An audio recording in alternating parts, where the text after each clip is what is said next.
just bring us then right up to date with what we do know about this incident. There's Rachel Farrell saying, please don't speculate. Let's not speculate necessarily. What do we know? So what we do know is that there were 10 people in the water just after 4 o'clock yesterday off Bournemouth Pier who were rescued from the water by the emergency services, 8 of which received medical attention but didn't get taken to hospital, and 2, unfortunately, died at hospital, a 17-year-old from Southampton, a 17-year-old boy, and a 12-year-old girl from Buckinghamshire. That is what we know. A man in his 40s has been arrested on suspicion of manslaughter, but police are being they haven't given us too much information beyond that, as they've told us that there's an active investigation going on, and despite numerous questions, they haven't given us too much more than that. No, we do know now that the sad deaths and the injuries that happened were not the consequence of a collision between swimmers and any kind of vessel.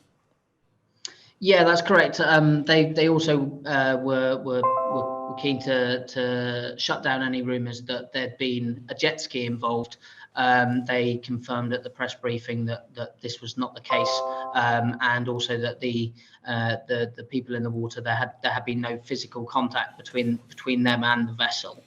They have said in their release that the man in his 40s was on the water at the time, using the word "on," not "in," which potentially which would suggest that they were on something on the water, whether that's a paddleboard, a surfboard, we don't know. And as they've said, they don't want people to speculate about what's been going on. Yeah, interesting though that Rachel Farrell was saying don't publish or post camera footage, of which there seems to be quite a lot. It's a product of the time, isn't it? Everyone is now a publisher. Everyone's now a broadcaster.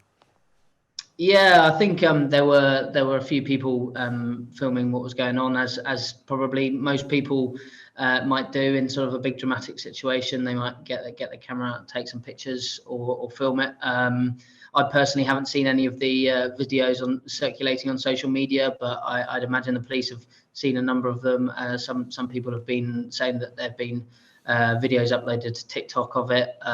Certainly, there've been pictures of the cordon and the medical professionals administering their CPR, unfortunately, to some people on the beach.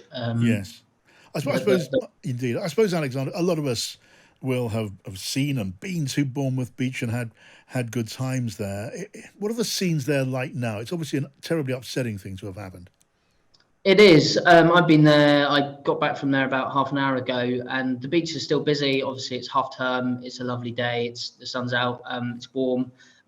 People are down here on breaks, on holiday during half term, and there are a lot of people at the beach at the moment. Speaking to some people who've just come down for the day, they weren't aware that anything had happened yesterday. In terms of residents, that there were still residents coming down to enjoy the beach. There's no cordon or anything at all from the police. That was all cleared away last night.